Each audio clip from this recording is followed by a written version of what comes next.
안녕하세요. 반갑습니다. 오늘 보게 되는 잠언 7장, 그리고 내일도 이어서 봅니다. 자, 그것으로 내 아들을 부르는 방식으로 이루어졌던 훈계 형식이 맞춰집니다. 오늘도 아들아 이렇게 부르고 있습니다. 그리고 자신의 말을 지키고 계명을 간직하라고 합니다. 계명을 지켜 살고 눈동자처럼 지키라고 합니다. 계속 반복되는 것처럼 몸의 일부처럼 가르침을 지니라고 하는 것이죠. 우리가 그렇게 죄라고 하는 것이 우리를 끝없이 물어 잡고 끝까지 우리를 쫓아오기 때문에 우리는 그런 노력을, 말씀을 붙잡는 노력을, 말씀을 세워두는 노력을 계속 해야 되는 것입니다. 이것이 1절부터 3절까지의 내용입니다. 그리고 지혜를 누이라고 인격화시킵니다. 이것이 4절인데요. 4절 말씀 같이 보겠습니다. 지혜에게 너는 내 누이라 하며 명철에게 너는 내 친족이라 하라. 자, 지혜에게 내 누이라고 말하고 있습니다. 자, 이것은요, 이 음녀로 인격화된 온갖 유혹을 대비시키는 거예요. 자, 음녀라는 것이 음란한 여자를 조심하라는 얘기일 수도 있지만, 아들이 가지고 있는, 자녀들이 가지고 있는, 우리가 가지고 있는 그릇된 모든 충동을 말하는 것입니다. 그런 모든 충동을 인격화시킨 것이 바로 음녀라고 얘기할 수 있습니다. 자, 거기에 대비해서 지혜를 누이라고 얘기하고 있는 거예요. 자, 이것은 여자 형제를 일컫는 말이 아니라 단지요, 열렬한 사랑을 표현하는 말로 사용되었습니다. 열렬한 사랑. 자, 이것이 짝을 이루는 말이 아가서의 나의 신부라는 말이에요. 자, 가장 아름다운 노래인 아가서에서 사랑하는 연인을 부르는 호칭이죠. 따라서 이 말은 지혜를 사랑하는, 여인을 찾듯이 추구하라는 지혜 사랑의 표현입니다. 그래서 공동 번역에서는 이것을 사랑하는 여인으로 번역을 하고 있습니다. 자, 지혜를 누이로 인격화시키면서 음녀와 대조시키는 거죠. 자, 그러면서 누이로 인격화된 지혜를 사랑하면 음녀의 호리는 말로부터 보호를 받을 수 있다는 것을 강조하는 것이죠. 이해되십니까? 자, 그것이 5절에 기록되는 거예요. 5절 말씀 같이 한번 읽어볼까요? 그리하면 이것이 너를 지켜서 음녀에게, 말로 호리는 이방 여인에게 빠지지 않게 하리라. 아멘. 자, 그리고 6절. 이제 아버지는 내다봅니다. 6절. 내가 내 집 들창으로, 살창으로 내다보다가. 자, 집에 창이 다 있죠. 자, 여기서 내 집 들창, 살창으로 내다보고 있어요. 창문을 통해서 내다보고 있습니다. 자, 그러니까 관찰자 시점이에요. 유대집에서 공기가 통하도록 또 채광이 들도록 조그만한 창문을 내놨습니다. 자, 그 창문으로 내다보는 것이에요. 6절은 그렇게 시작합니다. 나는 보았다. 보았는데 어떤 젊은이를 보았냐면 어리석은 젊은이를 봤다는 거예요. 자, 여기서 어리석은 자는 철부지예요. 철부지. 미숙한 사람. 자, 그러니까 지혜가 없는 사람을 봤다는 거죠. 8절. 그가 거리를 지나 음녀의 골목 모퉁이로 가까이 하여 그의 집 쪽으로 가는데. 자, 그가 거리를 지나서 음녀의 골목 모퉁이로 가까이 하여서 그의 집 쪽으로 가고 있는 거예요. 자, 여기서 음녀는 어제도 보았던 것처럼 유부녀입니다. 가정과 남편이 있는 사람이에요. 자, 그런데 음녀가 있는 골목 모퉁이를 가까이 갔다는 거예요. 그의 집 쪽으로 갔다는 겁니다. 자, 이건 뭐예요? 익숙한 길이에요.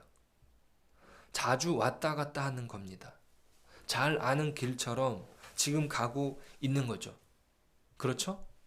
자, 그러니까 그가 지금 가고 있는 그 행보는 우연히 가다가 어떤 유혹에 빠져드는 게 아니라 유혹을 받고 싶어서 의도적으로 유혹을 받고 싶은 마음에 그 길을 걸어가는 것입니다. 그런 행위를 지금 보여주고 있습니다. 자, 9절에 보니까 이런 말이 나와요. 함께 읽어볼까요? 저물 때, 황혼 때, 깊은 밤 흑암 중에라. 자, 어떻게 묘사되고 있죠? 점점 깊어져 가는 시간이에요. 그죠? 저물 때, 황혼 때, 깊은 밤, 거기에 흑암이에요. 시간에 대한 이야기를 하고 있습니다. 자, 이럴 때 유혹이 쉬운 거예요.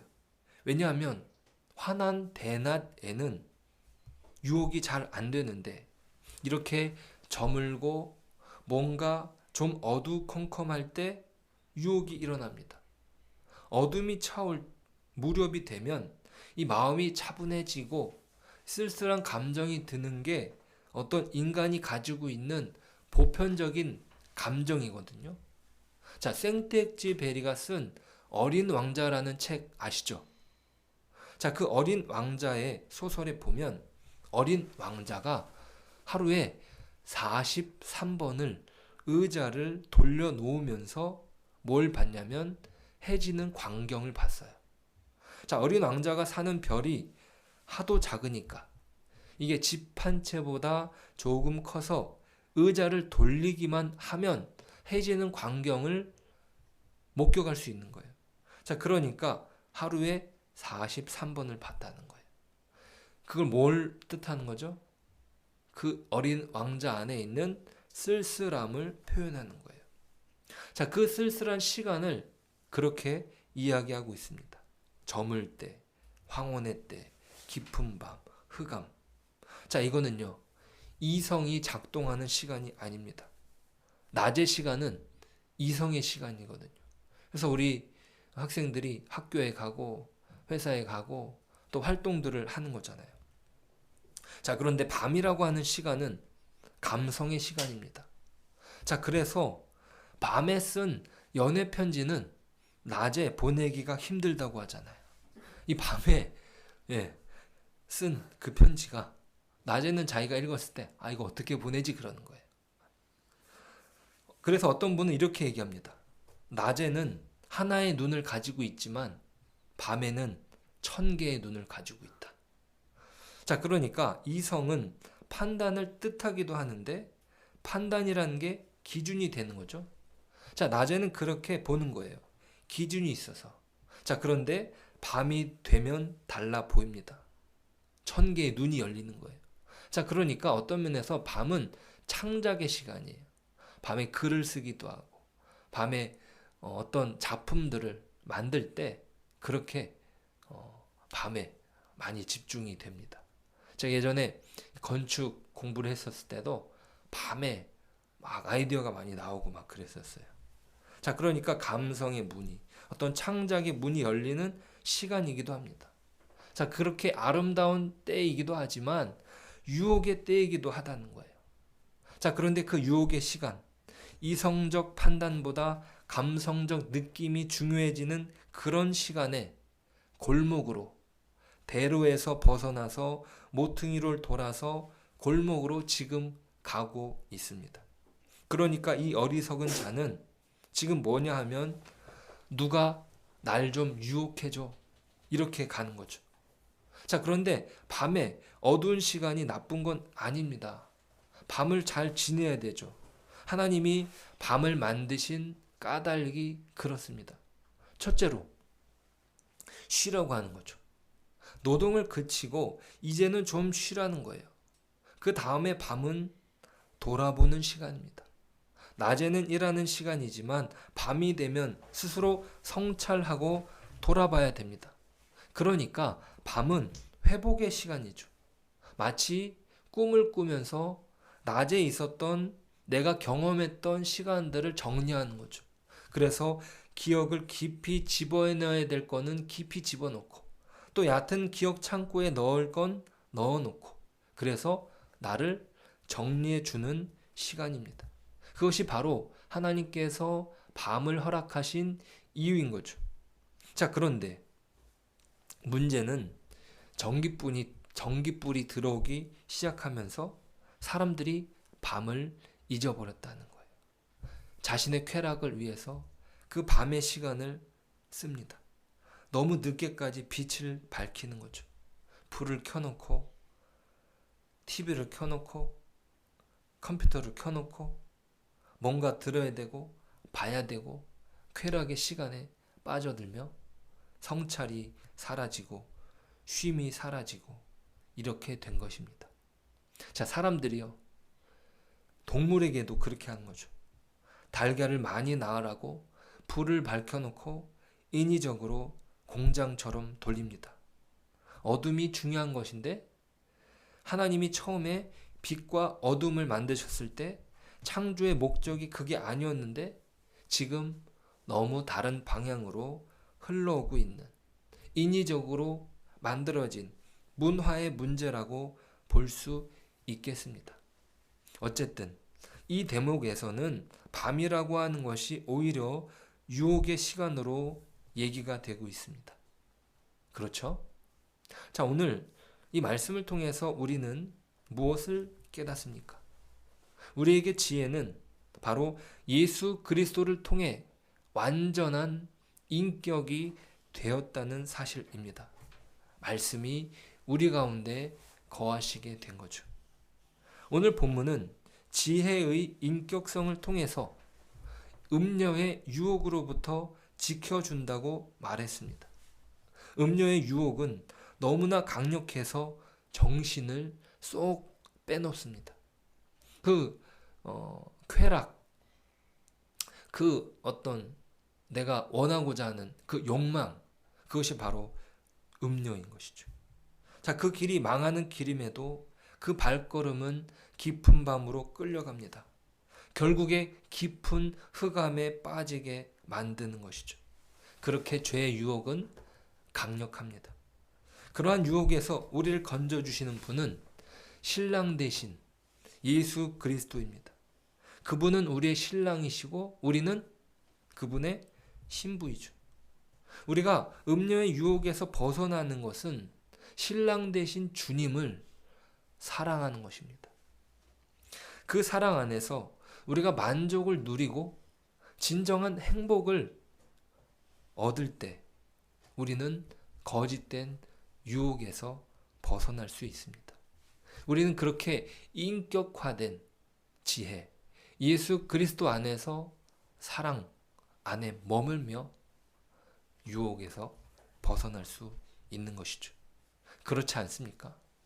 오늘 주님의 십자가를 통해 허락하신 그 사랑 안에 머물며 그 사랑으로 우리 자신을 추스리고 진정 나에게 이것이 행복이구나. 이것이 나의 복이구나. 그것을 느끼며 우리의 삶의 자리를 지키는 진정 지혜로운 신자의 삶을 살아가는 저와 여러분 되시길 축복합니다. 기도하겠습니다. 하나님, 우리를 주의 은혜로 지켜주심을 감사합니다. 우리의 지혜 되시는 예수 그리스도, 그분께서 우리를 너무나 사랑하셨고 그 사랑으로 우리가 하나님의 주님의 신부가 되었습니다. 그 예수 그리스도 안에서 온전한 사랑을 깨달으며 우리가 그 안에서 만족하며 살아갈 수 있도록 도와주시옵소서. 우리를 유혹하는 모든 음녀의 우리의 그 충동적인 그 욕구의 유혹으로부터 우리를 지키게 하시고 우리가 오직 예수 그리스도 안에서 온전한 사랑을 지키고 우리의 삶의 자리를, 그 믿음의 자리를 지키며 우리가 마땅히 감당해야 될 우리의 몫을 감당하며 살아가는 오늘 하루가 되게 하여 주옵소서. 예수님의 이름으로 기도드립니다. 아멘.